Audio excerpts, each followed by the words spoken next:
Hey everyone, I want to talk today about how I work with people so you guys can get a little sense of how I approach inviting people into the soul's purpose, into the mission, and bring about synthesis, and just offer my insight as a guide and just as a sounding board in many instances as well. So I start always with a reading, a long extended audio reading that I send to you, the client. The reason I do that rather than jump right into consultative work is that I find there's just so much bulk information to start with, and it helps to just give you a download, so to speak, that you can listen to a few times, particularly if you're new to an esoteric level of interpretation. And it just means that rather than stopping and starting in a consultation, even though that's fun, I mean, oh yes, and that works out like this, and then we don't end up getting through a lot of the material. That way you can get the bulk of the material, sit through it, listen again, and allow the subconscious to do its work and see how information sits in your system over time. And then if you feel called to, I invite for consultations, and from there's a lot of flexibility in terms of what we can do. In the consultations, I much prefer to get right into what's happening in the life right now and getting right to that subjective core, because what does the chart do? It offers us the blueprint for the energies that we're working with, for the current challenges, for the invitations, and we work out, for starters, whereabouts we're sitting. And I didn't mention this, but I get people to fill out a questionnaire before I do the reading, and that gives me just a basic sense of how certain things are manifesting or expressing in the chart at a certain time, because we're all at different levels of unfolding. But in the consultations, getting to the nitty-gritty, what's happening in the living life, and getting as quickly as we can to what are the active steps to be taken so that we begin moving and shifting the energy of the life right away, and begin we need to cut that old situation away, or work out a relational dynamic here, or working out what's happening with the vocation. As soon as we map that out, we can get right to the point of what needs to happen.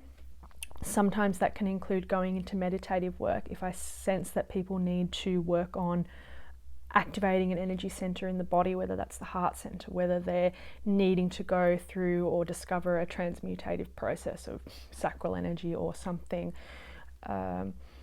Anything like that, we can go into those different bits and pieces as well.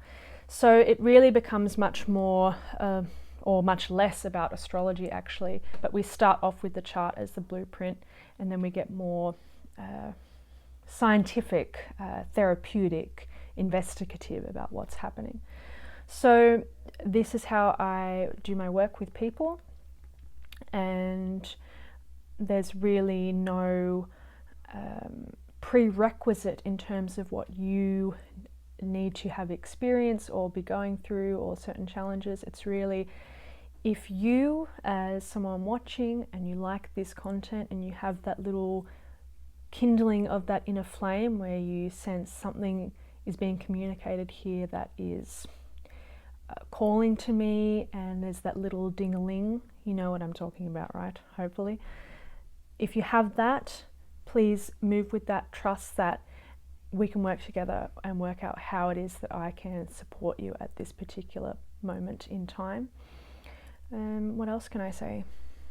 I suppose I just want to close in saying that we are at a very interesting time in human development, this transition period between these bigger cyclical archetypal energies, and there's a lot of noise and disruption happening on the planet right now, and it's really up to all of us to pick ourselves up by our own bootstraps, so to speak, and take as much responsibility as we can for bringing our lives into integrity and being able to step out and bring our own light in however way that is seeking to express in this life, in this incarnation, and to invite for more, for others to step into that, invite for more of that purificatory energy to be expressed, to be allowed to be seen.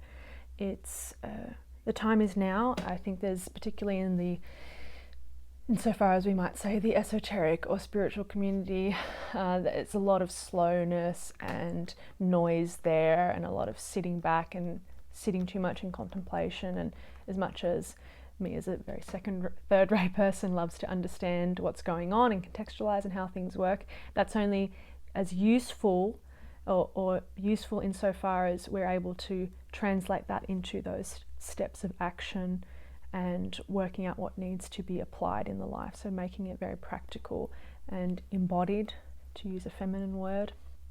So that's the invitation, is that the time is now, no time like the present, and tapping into that sense of urgency and responsibility. I always think that's a good idea. It's never too pertinent. Allow urgency and love to rub you into the need to move in your life.